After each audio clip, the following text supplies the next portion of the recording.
Right, welcome back. లీవిల్ మొత్తానికి ఏదైతే మున్సిపాలిటీలోని వార్డులు కావచ్చు పట్టణాలు కావచ్చు మొత్తానికి సమస్యల వలయంగా మారింది. అన్ని చోట్ల కూడా అభివృద్ధి శూన్యం, ఎక్కడ వేసినటువంటి గుంగడు అక్కడే కనబడుతుంది. మొత్తానికి రోడ్ల వ్యవస్థ కూడా అధ్వానంగా మారినటువంటి సిచ్యువేషన్ మనం చూస్తున్నాం. ఈ నేపథ్యంలో మున్సిపల్ ఎన్నికలకు సంబంధించి నగారం మోగింది. దీన్ని ఎలా అర్థం చేసుకోవాలి మనం ఇప్పుడు? ప్రధానంగా ఇవాళ కాంగ్రెస్ ప్రభుత్వం వచ్చి దాదాపు 2.5 సంవత్సరాలు పూర్తయింది. అయినప్పటికీ కూడా స్థానిక సంస్థలు ఎన్నికలు పెట్టాలంటేనే జంకింది ప్రభుత్వం.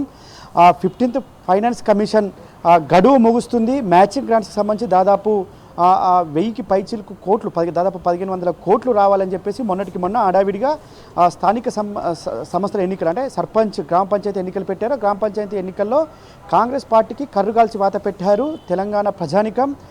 ఈ నేపథ్యంలో మళ్ళీ మున్సిపల్ ఎన్నికలకు కూడా దాదాపు గడువు ముగిసి నెలలు గడుస్తున్నప్పటికీ కూడా ప్రభుత్వంలో ఎలాంటి ఉలుకు పలుకు లేదు. గడువు ముగుస్తుంది. మరోపక్క 2026-27 బడ్జెట్ సమావేశాలకు సమయం దగ్గర పడుతుంది. ఎన్నికల్లో పెట్టకపోతే ఏదైతే రావాల్సిన గ్రాంట్స్ రావు, పట్టణాల అభివృద్ధికి కేంద్రం నుంచి రావాల్సిన నిధులు పూర్తిగా ఆగిపోతాయని ఒక సాకుతో ఇవాళ పెట్టక తప్పని పరిస్థితి ఏర్పడింది. ఖచ్చితంగా పెట్టాల్సిన దుస్థితి వల్ల కాంగ్రెస్ పార్టీకి ఏర్పడింది. ఈ నేపథ్యంలోనే ఎన్నికలకు నగరం మోగించింది.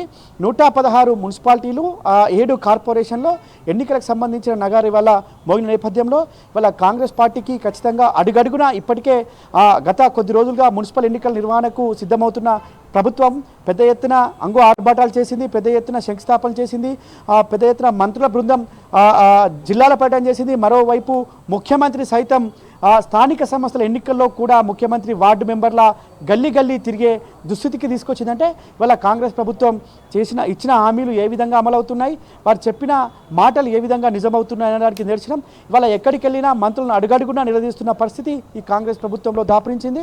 ఇవాళ మొన్న స్థానిక సంస్థల ఎన్నికలు వస్తున్నాయని చెప్పేసి అడావిడి చేసి గ్రామాల్లో పర్యటించిన ప్రభుత్వ పెద్దలు ఇవాళ మళ్ళీ ఎన్నికలు వస్తున్నాయని చెప్పేసి అడావిడి చేసి మున్సిపాలిటీలో పర్యటించే ప్రయత్నం చేశారు. కానీ దాన్ని ప్రజలంతా కూడా తిరస్కరించారు. ఈ నేపథ్యంలో ప్రజల సమస్యలన్నీ కూడా ఇవాళ ప్రజల సమస్యలన్నీ కూడా ఇవాళ ప్రభుత్వం ముందుంచి మీరు ఎందుకు వస్తున్నారు, మా ఇంటికి ఎందుకు వస్తున్నారు, మా ఊరికి నిలదీస్తున్న పరిస్థితి ఇవాళ మున్సిపాలిటీలో కనిపిస్తుంది. ఇవాళ గత కాంగ్రెస్ ప్రభుత్వం చేసిన మోసాలు, కాంగ్రెస్ ప్రభుత్వం ఇచ్చిన హామీలు అమలు కాకపోవడంతో ఇవాళ పట్టణాలన్నీ కూడా ఇవాళ కంపు కొడుతున్న పరిస్థితి కనిపిస్తుంది. ఎక్కడేసిన చెత్త అక్కడే ఉంది. ఇవాళ ప్రధాన సమస్య కార్మికులకు జీతాలు ఇవ్వలేని పరిస్థితి. దాదాపు నెలల కొద్దీ ఇవాళ మున్సిపల్ కార్మికులు, సిబ్బంది ధర్నాలు చేయాల్సిన దుస్థితి ఏర్పడిందంటే కాంగ్రెస్ ప్రభుత్వంలో ఎంత మేరకు పనులు జరుగుతున్నాయి, ఎంత మేరకు పట్టణాల అభివృద్ధి కొనసాగిస్తున్నారు అనేది ఇవాళ ప్రధాన చర్చించుకోవచ్చు.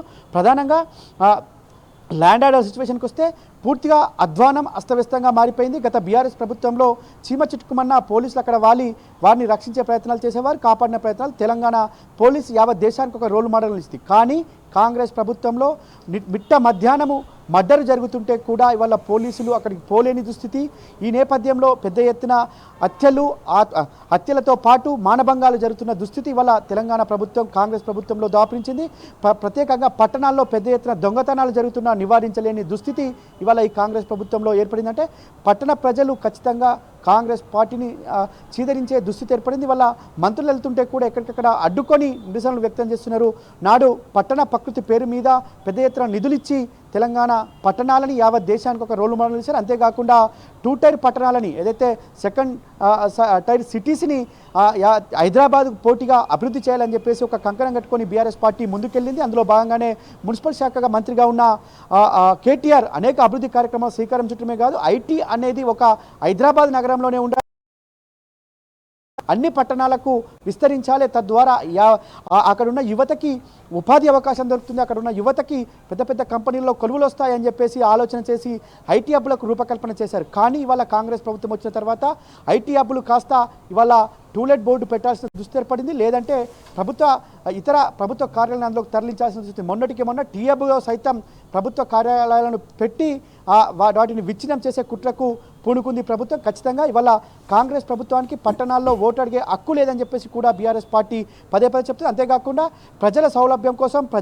ప్రజలకు చేతకే పాలన కొనసాగించాలని ఆనాడు జిల్లాలను చేస్తే ఆ జిల్లాల హెడ్ క్వార్టర్లను కూడా ఇవాళ తొలగించే దుస్థితి ఏర్పడింది. ఇవాళ ప్రధానంగా సిద్దిపేట, జనగామ, నారాయణపేట వంటి జిల్లాల ప్రజలు ఎన్నో ఏళ్ల చిరకాలిక కోరిక నెరవేర్చిన ఆనాటి ప్రభుత్వం.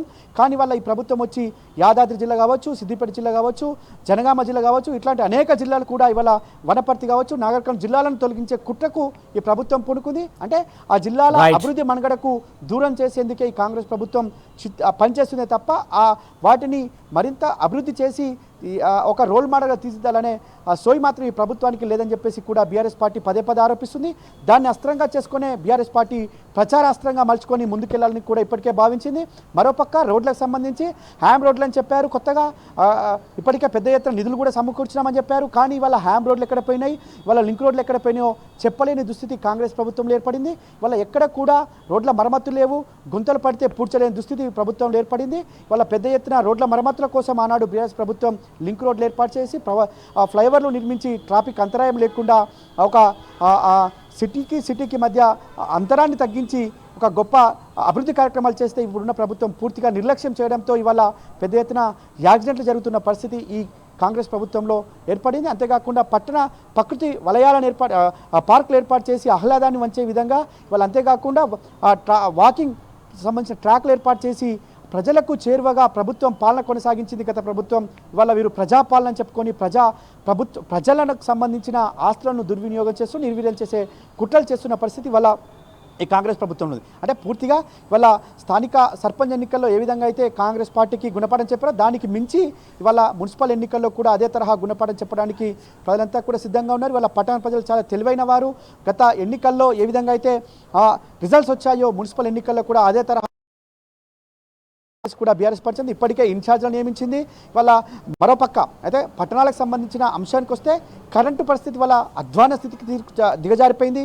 గతంలో రియల్ ఎస్టేట్ వ్యవస్థ దేశంలోనే అత్యుత్తమ సిటీగా హైదరాబాద్ పేరు ఉంది. దానికి సంబంధించిన ఇతర పట్టణాల్లో కూడా అదే తరహా రియల్ ఎస్టేట్ వ్యాపారం కొనసాగింది. వాళ్ళు అది కూడా పూర్తిగా మరుగున పడింది. రియల్ ఎస్టేట్ అంతా కూడా వాళ్ళ కుప్పకూలిపోయింది. వాళ్ళ వ్యాపారాలంతా కూడా గగ్గోలు పెడుతున్న పరిస్థితి. వాళ్ళ రియల్ ఎస్టేట్ వ్యాపారం చేసేవారంతా ఆత్మహత్యలు చేసుకోవాల్సిన దుస్థితి ఈ కాంగ్రెస్ ప్రభుత్వంలో ఏర్పడింది. ఎలాంటి అభివృద్ధి చేయలేదు, ఎలాంటి హామీలు నెరవేర్చలేదు, ఎలాంటి పాలన ముందుకు సాగించట్లేదు.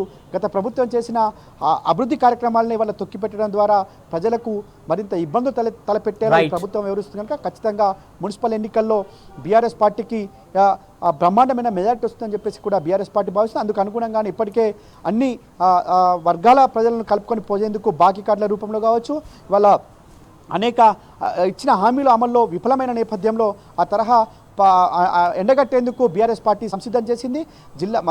మున్సిపాలిటీకి ఒక ఇన్ఛార్జి నియమించింది, కోఆర్డినేటర్లు నియమించింది. ఎప్పటికప్పుడు మానిటరింగ్ చేసేందుకు ఒక వార్ రూమ్ను కూడా ఏర్పాటు చేయబోతుంది. పూర్తిగా ఇవాళ పట్టణాల్లో పాలనంతా కూడా పడికేసింది.